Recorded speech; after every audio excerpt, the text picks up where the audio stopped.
반갑습니다. 난세를 사는 비결 황석공 소설 강의를 계기로 삶의 지혜를 발견하시고 건강하고 행복한 삶을 영위하시기를 염원하면서 오늘 강의 시작하도록 하겠습니다. 오늘은 제11절 임재산응은 소위 재문이라. 제주대로 맡기고 제주대로 맡기고 능력대로 부리고. 이것은 왜 그러느냐? 업무를 이루려고 합니다. 소위 재무거든요. 이 재는 이룰 재자, 건널 재자, 또 도울 재자, 그런 말이거든요. 장상형의 주예를 보게 되면은 응변지제요, 가용지 능이니 제자는 임지 불가사요, 능자는 사지 불가임이니 차는 용인지 술야라. 변화에 적응하는 것을 재주라 이르고 쓰는데 좋은 것을 능력이라고 이른다. 재주와 능력. 재주 있는 사람은 맡기고는 하지만 부릴 수 없고, 능력 있는 사람은 부리기는 하지만 맡길 수 없는 것이니 이것이 사람을 부려 쓰는 방법이라고 하였습니다. 천리마 상유. 천리마는 언제나 있으나 이백락 불상유. 진날의 말 감별사 백락은 늘 있지 않다. 이는 한유가 천하에 인재는 있으나 이를 가려내고 훈육할 인물은 드물다는 뜻으로 한 명언입니다. 중국의 역대 군왕이나 참모들은 나라를 창건하고 이를 보존하기 위해서 어진 인재를 얻고자 심혈을 기울였습니다. 중국의 고대 병법인 육도에 이런 대목이 나옵니다. 하루는 주문왕이 태공에게 물었습니다. 군주가 현자를 등용하자 애써도 그 공을 이루지 못하는 이유는 무엇입니까? 이에 태공은 그 과실은 군주가 세인들이 칭찬한 자만 등용하기 때문에 참된 현자를 얻지 못하는 것입니다 고 대답을 했습니다. 세인들의 칭찬을 받는 사람은 많은 무리와 어울려 추천되기 쉬우나 진정한 현자는 은둔하기 때문에 찾기가 쉽지 않다는 뜻입니다. 이에 문왕은 그럼 참된 현자를 등용하려면 어떻게 해야 합니까? 라고 물었습니다.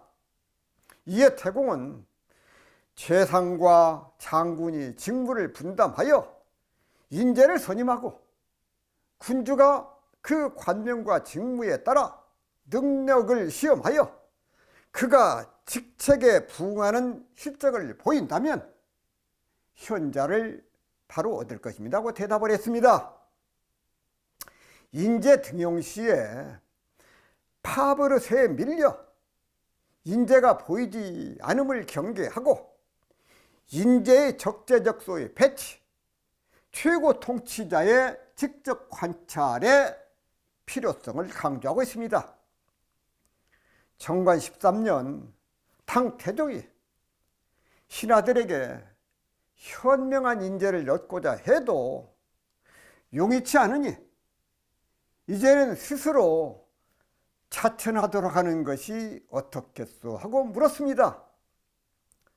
재상 위증은 타인을 이해하기도 어렵고 자신을 아는 것도 매우 어려운 일입니다. 특히 어리석은 사람이 자기의 능력을 자랑하는 법이니 어찌 현자가 자처를 하겠습니다고 대답을 했습니다. 요즘처럼 국민들의 기대치와는 무관하게 자기가 잘났다고 대통령, 장관 하겠다고 나서는 우리나라 정치인들이 꼭 새겨들어야 할 자문입니다. 재불약덕이란 말이 있습니다. 제주는 덕만 못하다는 것입니다. 중국 송나라의 시인자 정치가였던 소동파는 그의 생자시에서 무제무덕 도공경, 제주도 덕도 없이 공경에 이르기를 원했다. 이는 제주도 덕도 없는 것을 원한 것이 아니라 제주와 덕을 함부로 드러내지 말 것이며 오로지 겸허할 것을 강조한 것입니다. 로마 제국시대 정치가이며 스토학파 철학자인 에픽테토스는 읽고 쓰는 재주가 아무리 뛰어나도 그것이 그 사람으로 하여금 다른 사람들에게 대해서 한층 착하게 하는 데 도움이 되지 않았다면 아무 가치가 없다고 하였습니다. 모든 지식은 다른 사람을 깨우치고 착하게 살도록 하는 데에 가치가 있습니다. 이는 똑똑함보다는 지식의 선한 가치와 선한 활용을 강조한 것입니다. 정산종사께서 말씀하시기를 어떠한 일이 대의에 크게 어긋나거나 큰 손해날 일이 아니거든 지나치게 상대적으로 처사하지 말라. 작은 일에 불화하여 상대가 되면 큰 일에 큰 손해를 보는 수가 있나니라. 져서 큰 손해 없을 터이니 대의를 조차 이 사말만 이기라. 대의는 이길 능력이 있으면서도 져주고 소의는 이길 능력이 없으면서도 이기려 드나이라고 말씀하셨습니다.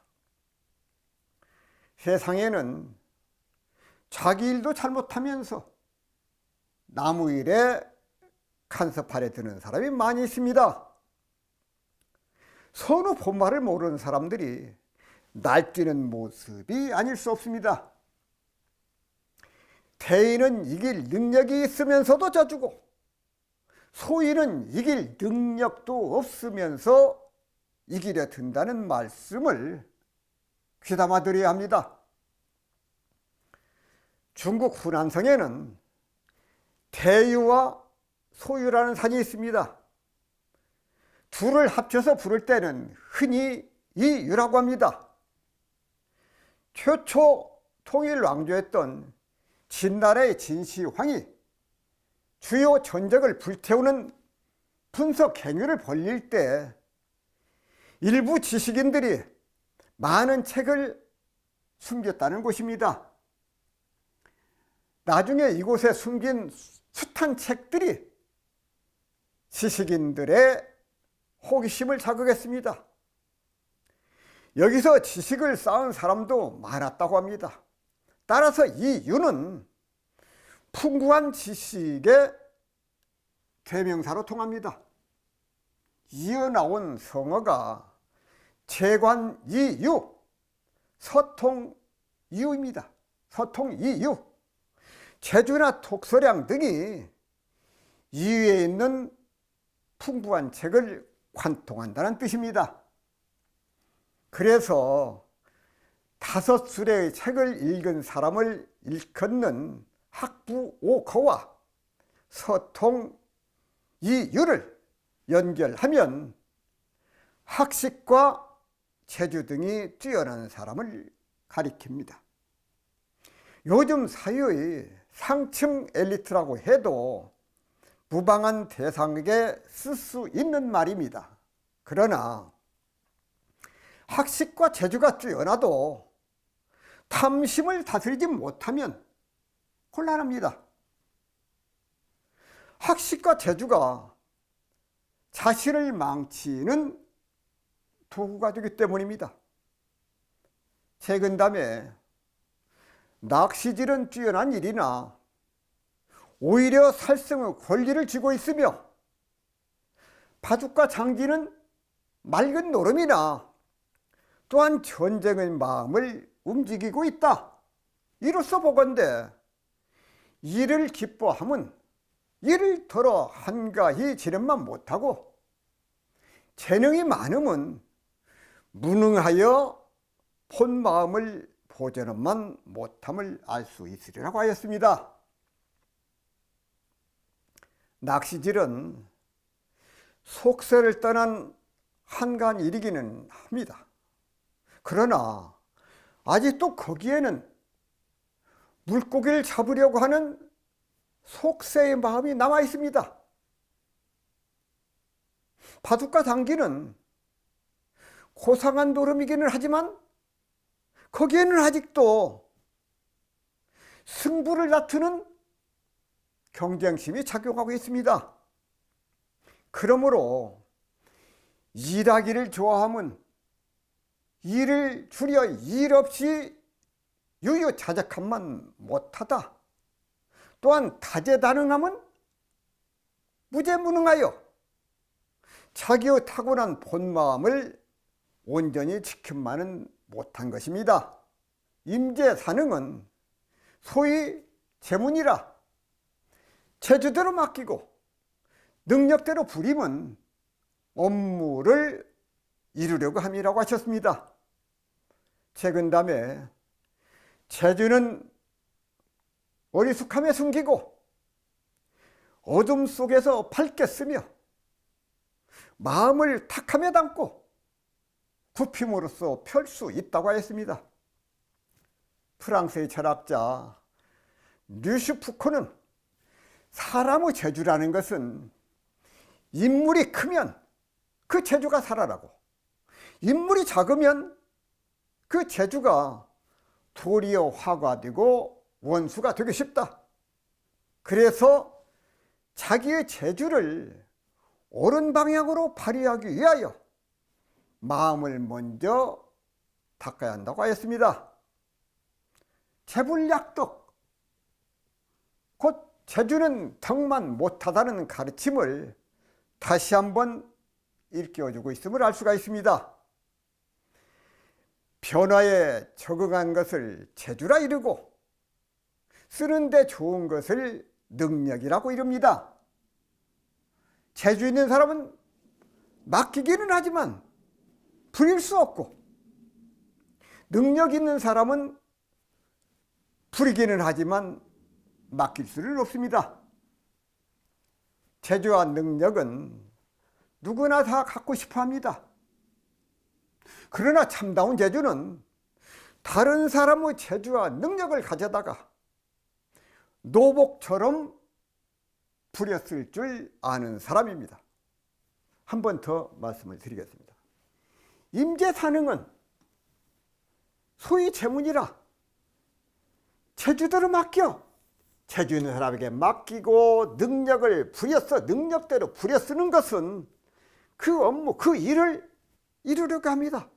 그래서 재주와 능력을 마음대로 부려서 쓸 수 있는 사람, 재주와 능력이 능한 사람, 그 사람이 어떤 일을 일궈낸다 그 말씀이거든요. 자, 제 12절 말씀드려요. 단악 척참은 소위 질환이라 악을 미워하고 참소를 물리치면 어지러움을 그치게 하려고 한다. 이 단이라고 하는 것은 미워할가 이건 미워할 단자거든요. 미워할 단자. 괴롭힐 단자. 고통을 주는 거예요. 고통을 줘. 이 단악이라고 하는 것은 악을 미워하는 것이거든요. 단악은 악을 미워해. 이 척은 물리칠 척자, 배척함. 근데 여기서 이 참이라고 하는 것은 참이라고 하는 건 참소한다. 헐뜯는 것이거든요. 참소. 헐뜯을 참자. 여기서 단은 한 번 더 말씀드리면 단은 미워할 단자, 괴롭힐 단자, 병들 단자. 남에게 어떤 고통을 주는 것이고 아름을 뜻하는 것이요. 이 단악이라고 하는 것은 악을 미워해. 악한 사람이나 악한 행동을 미워한다는 뜻. 그것이 단악이다 그 말. 이 참이라고 하는 것은 남을 헐뜯을 참자거든요. 헐뜯을 참. 말을 곱게 하지 아니고 남을 헐뜯어. 그 사람 아무것도 아니요. 헐뜯어 말하는 것. 또 참소한 것, 이것을 의미를 해. 그래서 첨착, 척참, 이것은 참영, 참언, 비방, 이간을 물리친다는 뜻이야. 척참언. 그래서 장상용 시에 보면은 참언 악행은 난직은이 아니라 참소하는 말과 악한 행동은 난리의 뿌리가 된다고 했습니다. 난리의 뿌리가 된다. 순자는 사람의 성품을 악으로 규정했기 때문에 선을 만드는 인의의 기능을 특별히 강조하였습니다. 이 거디지자거든요. 이는 성과는 엄격히 구분되어지며 성보다 그 가치가 존중되어야 한다. 그러면 순자는 이의 대표적인 작용인 학문, 교육 등을 자기 학설의 핵심으로 설정하고 이것의 실용성, 필요성을 치밀하게 논증하였던 것입니다. 맹자는 인과 의, 인이라고 하는 것은 배우지 않아도 할 수 있는 것, 곧 양능이라고 보았지만 어질양자, 능할능자, 양능. 순자는 배워야 할 수 있는 것으로 보았다는 데서 서로 차이가 있습니다. 맹자는 선한 행위란 단순히 그 선함을 배운다고 행하는 것이 아니며 사람의 선한 행위는 사람의 감정에서 출발해야 보다 더 자발적이게 되고 그 동기는 더욱 강해진다고 본 것입니다. 하지만 순자가 볼 때에는 젖먹이 어린아이가 어버이를 사랑하는 것은 다만 동물적인 가족애일 뿐 인이라고까지는 할 수가 없다. 또한 장성하여 형을 존경하는 것은 분명히 의로울 자 의지만은 그것은 자연적인 순종의 발로가 아니라 장성하는 과정 중에 이미 가정교육을 거쳤으므로 도출된 인의 결과라는 것이다. 즉 순자가 주장하는 것은 선이라고 하는 것은 배우지 않으면 할 수 없고 배워야 할 수 있는 것이라고 본 것입니다. 이 때문에 맹자의 성선설은 배울 수 없는 환경에 처한 무지랭이 백성이라도 자신의 타고난 선한 본성을 갈고 닦으면 선함을 이룰 수 있다는 데서 희망을 줍니다. 또한 순자의 성악설은 그 본성이 나쁜 군주나 정치인이라도 교육을 통해서 인위적으로 배운다면 선함을 이룰 수 있다는 희망을 준다는 데서 그 의의가 있습니다. 법을 제정하는 것은 질서를 지켜서 안정을 얻게 하는데 그 본의가 있습니다. 이 법법자를 풀어서 살펴보면 물수변에 갈것자를 쓰고 있습니다. 글자 그대로 직역을 하면 법이란 마치 물이 흘러가듯 나라의 안녕과 질서를 유지하는 게 그 본령임을 부인할 수가 없습니다. 그런데 이 바람과는 정반대로 원한이 있는 사람에게 복수를 할 수 있도록 한 복수법이 제정되어 세상을 어지럽히고 인륜과 기강을 뒤흔드는 믿기 어려운 일이 이 나라에서 자행되었다는 것입니다. 이러한 사실은 악을 미워하고 참소를 물리치면 어지러움을 그치게 하려 함이라고 하신 소서의 가르침을 무색하게 하는 일이 아닐 수가 없습니다. 때는 고려 광종은 노비 안건법과 과거제 실시 등의 업적과 함께 집권 후반기에 고려 개국 이래 권세를 누린 호족 공신에 대한 숙청으로도 유명합니다. 최성르는 상소문에서 광종 말년에 형벌에 열리던 이들은 대부분 죄가 없었고 광종의 죄를 이은 경종이 즉위할 무렵에 사망한 옛 신하는 40여 명뿐이 되었다고 비판을 하지만 이에 대해 교차 검증할 만한 기록이 부족한 게 사실입니다.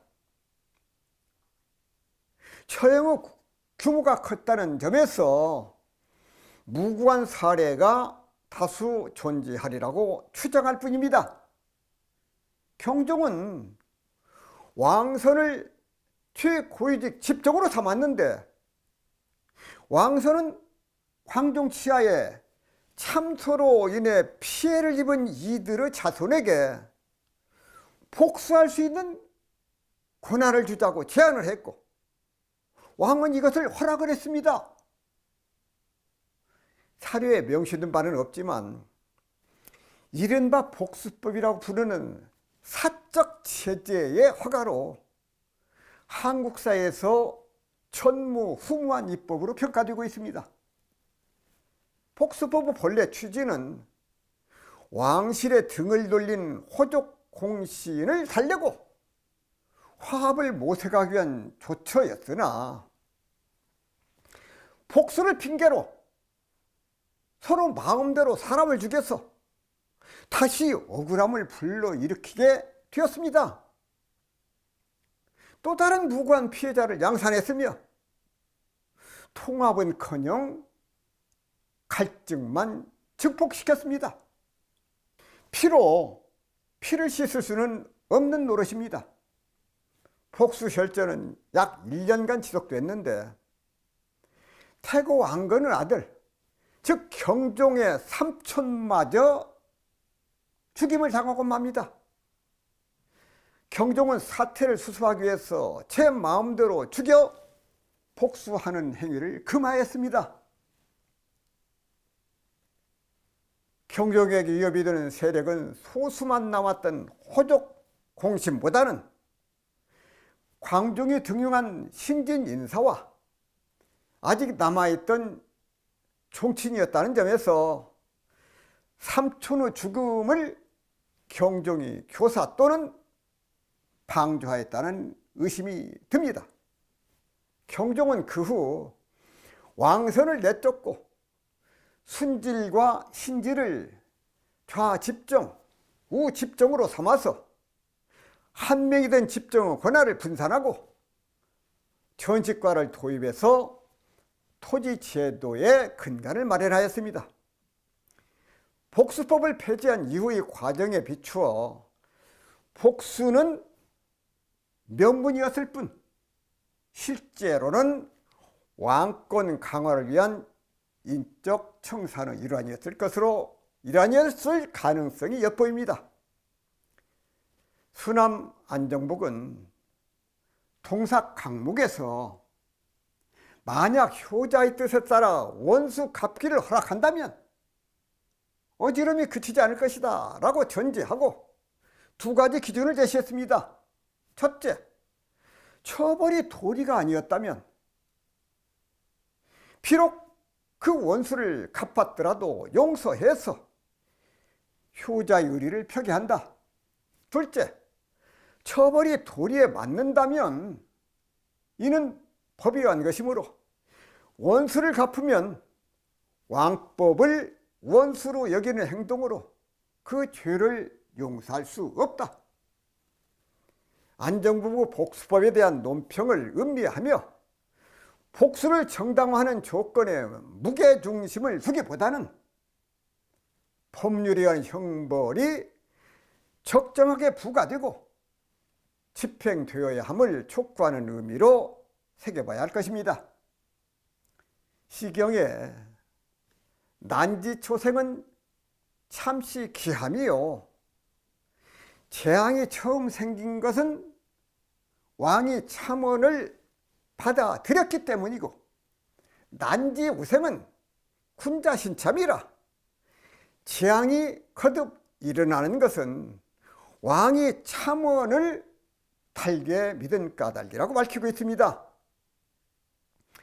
남을 헐뜯어서 없는 죄를 둘러 씌우는 참언은 윗사람에게 아부하는 말에 그치지 아니하고 죄를 짓는 일입니다.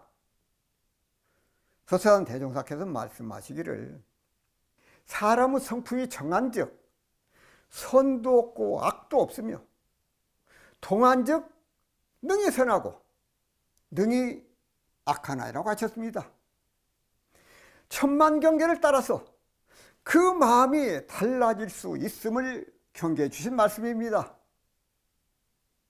정산종사께서 말씀하시기를 무엇이나 근본에 힘써야 끝이 잘 다스려지나니 육근의 근본은 마음이요 마음의 근본은 성품이며 처세의 근본은 신용이요 권리, 명예, 이욕 등은 그 끝이라고 하셨습니다. 성품을 바르게 길들이는 일, 신용을 지키는 일이 우리들 삶의 우선순위가 되어야 합니다. 소서의 단악척참은 소위 지란이니라 악을 미워하고 참소를 물리치면 어지러움을 그치게 하려 함이라고 하였습니다. 악을 미워하고 참소를 물리치는 일이 결코 쉬운 일은 아닙니다. 그러나 참소와 충간을 구분하지 못한다면 나라를 바르게 이끌 수가 없습니다. 성경에 비판을 받지 아니하려거든 비판하지 말라. 어찌하여 형제의 눈 속에 있는 티는 보고 내 눈 속에 있는 들보는 깨닫지 못하느냐고 하셨습니다. 참은 악행은 난제근냐니라. 참소하는 말과 남을 회방하는 악한 행동은 난리의 뿌리가 됨을 잊어서는 안 되겠습니다. 한 번 더 살펴보도록 하겠습니다. 단악척참, 악을 미워하고 참소를 물리치는 것은 소위 질환이라 악을 미워하고 참소를 물리쳐 남을 비방하는 것이거든요. 참소를 물리치는 것은 어지러움을 그치려게 하고 합니다. 어지러움을 그치게 해요. 질환. 자꾸 다른 사람의 참소하는 거 그걸 들어주고 그렇게 되면 세상이 어지럽게 돼. 그러니 중심을 잘 잡아야 된다 그 말이에요. 중심을 잘 잡아야 돼. 자, 13절 말씀드리겠습니다. 추고 험금은 소위 부록이니라. 옛날을 미루어서 지금을 증험하는 것은 현혹되지 아니려고 한다. 옛날 일을 이렇게 돌이켜서 생각하는 것이거든요. 아, 역사가 옛날에 거울이라고 그러잖아요. 세상에 거울이다. 이것을 증험을 해.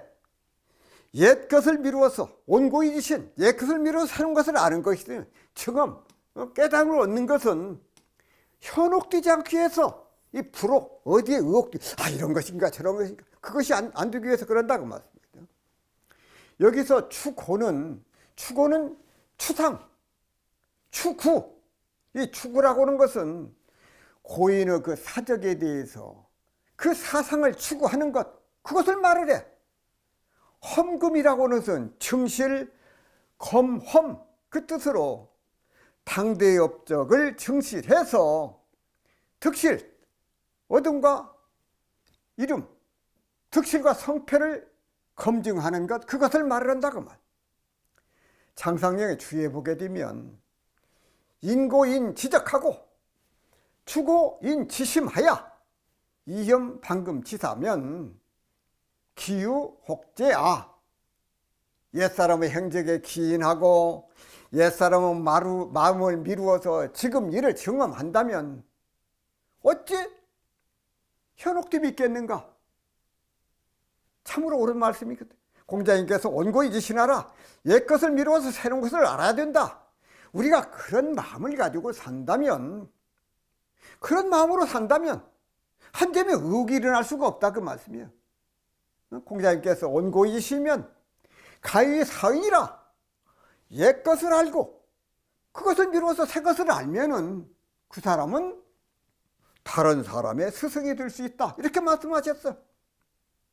역사를 배우고 옛 것을 배움에 있어서 옛 것이나 새 것 어느 한쪽에만 치우치지 않아야 한다는 뜻이 담겨 있다고 말이에요. 다시 말씀을 드리면은 옛날의 전통을 개성함과 동시에 그 시대에 새롭게 적응하는 능력을 고루 갖춰야 된다는 것이다. 부처님이나 성현들께서 밝혀주신 법문 하나하나가 참으로 소중한 줄을 알아야 합니다. 조상들의 지혜가 담긴 고문진보를 배우고 익혀서 거기서 새로운 삶을 개척해 나간다면 이는 보람 있는 일이 아닐 수가 없습니다.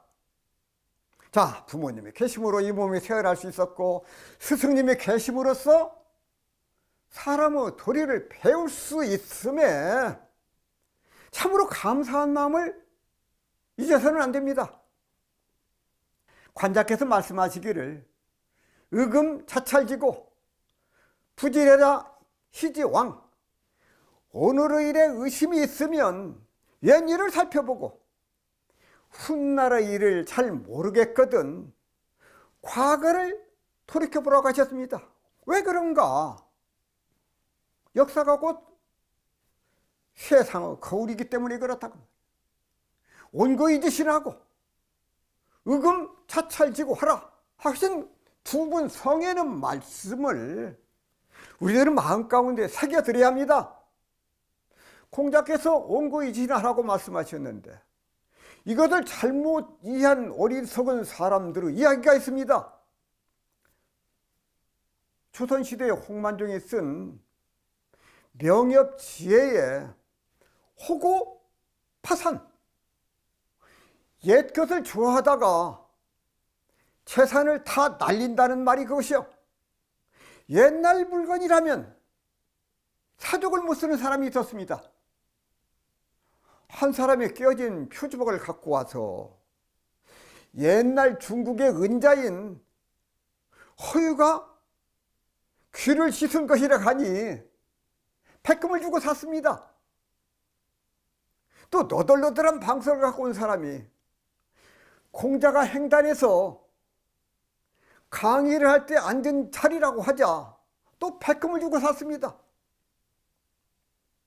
또 한 사람이 대지팡이를 후한에 긴 비장방이 하늘을 날 때 썼던 지팡이라고 하자 거금을 주고 샀습니다.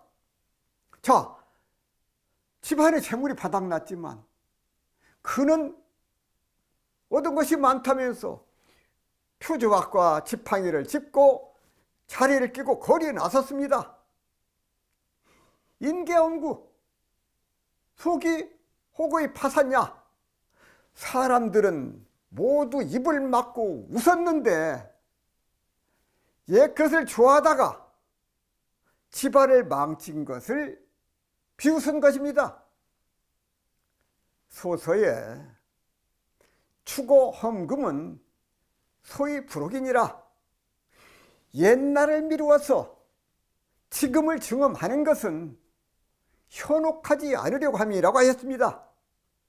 자, 공자님께서 옛 것을 알고 새 것을 알면 스승이 될 수 있다고 하셨고 관자께서는 오늘 일에 의심이 있으면 옛 일을 살펴보고 훗날의 일을 모르겠거든 과거를 돌이켜보라고 하셨습니다. 왜 그런가 하면은 역사는 세상의 거울이기 때문입니다. 논어에 지자 부록하고 인자 불우하고 용자 불근이라. 지혜로운 사람은 의혹되지 않고 어진 사람은 근심하지 않고 용기 있는 사람은 두려워하지 않는다고 했습니다. 옛 것을 미루어서 지금을 증험하는 까닭은 의혹됨이 없게 하는 데 있습니다. 이 소서의 말씀을 마음 가운데에 새겨서 드려야 합니다. 한 번 더 말씀드리겠습니다. 추구헌금, 옛 것을 추구를 해요. 옛 것을 돌아봐, 돌이켜봐. 또 그것을 가지고 오늘날 것을 새롭게 깨우친다 그 말씀이요. 소위 부록이니라 의혹되지 않게 하기 위한다. 옛날을 미루어서 지금을 증험을 해, 그것을 증명을 해. 그것은 현혹되지 않게 하다. 이럴까 저럴까 하고 방황하지 않는다 그 말씀이요. 그래서 옛 것을 거울 삼아서 거기서 새로운 것을 깨우쳐. 그러면 부록된다, 현혹되지 않는다 그 말씀이거든요. 자, 14절 말씀드리겠습니다. 선규 후도는 소위 응졸이니라. 자, 먼저 헤아려, 헤아릴 글자인데 먼저 헤아리고 뒤에 재는 것은 창졸함에 대응하려고 합니다. 이 규는 이 규는 법규, 법규거든요. 법규. 도는 탁 좋을 것을 감당하는 규. 응은 응당할 응자. 소위 응졸이니라. 창졸함에 대응하기 위해서. 장상의 주에 보게 되면 10일 척지 지탁이 천하지 장단이 전제 시은이 창졸 사물 지대이 응지 무궁자는 규도 인류 수야니라. 자, 하나의 잣대를 가진다면 천하의 길고 짧음이 모두 여기 있으니 갑자기 사물이 올지라도 대응하여 궁사감이 없는 것을 헤아리고 재는 데에 법수가 있어서이라고 했습니다. 여기서 창졸이라고는 미처 어쩌할 사이도 없이 창졸지간이라고 그러잖아요. 급작스러운 또는 미처 생각할 겨를도 없이 매우 급한 것, 그것을 창졸이라고 그래. 창졸. 매우 급한 것, 어쩔 수 없이 갑자기 당하는 것, 창졸. 대학에 소위 평천 하치 기자, 이른바 천하를 평안하게 하는 것이 상노노의 민흥자, 윗사람이 노인으로 대우하면 백성이 효를 일으키고 상장상이 민흥제, 윗사람이 연장자를 연장자로 대우하면 백성이 공경심을 일으키며 상일고의 민불배, 사람이 고아를 규율, 이거 맞으면 감싸 안는 것이거든요. 구제해 주는 거, 키우는 거, 규율하면 백성이 등지지 않는다. 사익 군자 유열치 구지 도야. 이로써 군자는 혈구도 곧 곱자이도를 가지고 있다. 곱자이도. 여기서 혈구라고 하는 것은 헤아릴 혈, 곱자구, 자기의 처지나 마음을 미루어서 다른 사람의 처지나 마음을 헤아리는 것, 이것을 혈구라고 그래. 나를 미루어서 다른 사람을 생각하는 것, 그런 아량을 얻는 것, 그것이 혈구예요. 그래서 자기가 고생을 해본 사람이 다른 사람 고생을 알거든요. 고생을 안 해본 사람은 다른 사람 고통을 살필 줄을 몰라. 일을 처리할 때는 자세히 살펴본 뒤에 귀에 바르게 판단을 해야 돼요. 어떤 선입견이나 짐작으로 일을 그르쳐서는 안 된다 그 말. 승찬 스님의 신신명에서 보면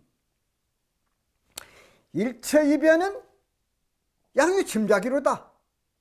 자, 양변, 그냥 이럴까 저럴까, 이것은 어디서 오느냐? 짐작에서 온다고 하셨어. 양쪽에 집착하는 모든 주장은 알고 보면 짐작하는 데서 온다. 거기서 비롯이 된다고 말. 사정이나 형편 따위를 어림잡아서 헤아리는 것, 그것을 짐작이라고. 자기 나름대로 판단을 해. 아, 그 사람은 그랬을 것이다. 아, 그러고 또 남을 사람이다. 그렇게 짐작을 해. 이와 같은 짐작에는 때로는 잘못을 저지를 수 있는 그런 위험성을 안고 있어. 양변에 치우친 결의를 다 버려야 무상되든 일생으로 나아갈 수가 있어. 깨달음으로 나아갈 수가 있어. 우리가 쓸데없는 생각과 개교심을 일으켜가지고 이리 따지고 저리 따진다 그 말씀이에요. 그러므로 짐작하는 그런 취사심만 버리면 전체가 현전해서 태도 아님이 없게 된다 그 말. 공자님께서 말씀을 하시기를 불안무의 환소이입, 불안 막히지 구이 가지야. 곧 지혜가 없음을 걱정하지 말고 그 자리에 설 자격을 갖추었는지를 걱정을 하고, 남이 알아주지 않음을 걱정하지 말고 남이 알아줄 만한 사람이 되기를 추구하라고 하셨어. 소사는 대종사께서 말씀을 하시기를 일을 당하기 전에 미리 연마하고, 일을 당하여 잘 취사하고, 일을 마친 후에는 반드시 퇴조하라고 하셨습니다. 한 제자가 여쭙기를 저는 사물에 민첩하지 못하오니 어떻게 하면 사물에 밝아질 수 있사오리까? 대종사 말씀하시기를 일을 당하기 전에 미리 연마하고, 일을 당하여서는 잘 취사하고, 일을 지낸 뒤에는 다시 퇴조하는 공부를 부지런히 하며, 비록 다른 사람의 일이라도 마음 가운데 매양 반주하는 공부를 잘하면 점점 사물에 능숙하여져서 모든 응용에 걸리고 막히지 아니하리라고 말씀을 하셨습니다. 소서의 선교 후도는 소위 응졸이니라 먼저 헤아리고 뒤에 재는 것은 창졸함에 대응하려고 함이라고 했습니다. 천만경계를 당하여도 미리 준비하고 헤아려서 볼 수 있다면 일을 당하여 창졸, 당황함이 없게 될 것입니다. 어떤 선입견을 가지고 미리 짐작해서도 안 돼요.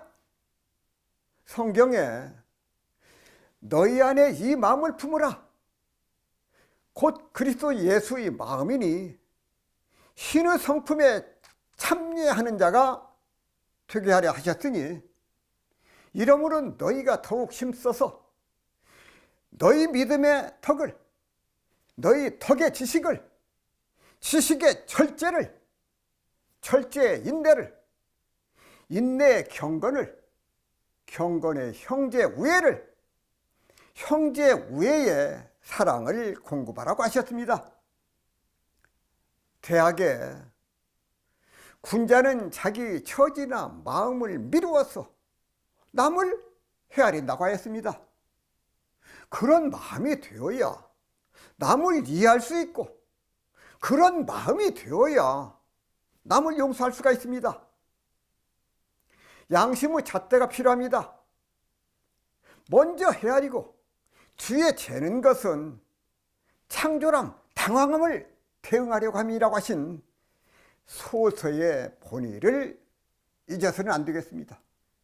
선교 후도는 소위 응졸이니라 먼저 헤아리고 뒤에 재는 것은 창졸함에 대응하려고 한다. 참, 그래서 우리가 어떤 일을 당해서 일을 당하기 전에 미리 준비하고, 또 그 일을 당해서는 거기에 온갖 정성을 다해서 노력을 하고 그 일이 잘 되기를 하고, 또 일을 마친 데는 반드시 이것을 대조해 보는 그런 그 공부를 한다면은 어떤 일에 큰 실수가 없을 것이고 날마다 거기에서 향상이 있을 거리라 생각이 되어집니다. 교수님께서도 미리 준비하고 거기에 정성을 다하고 끝난 뒤에 대조하는 공부, 이것을 표준 삼아서 공부하시기를 염원을 하면서 오늘 강의를 마무리하도록 하겠습니다. 감사합니다.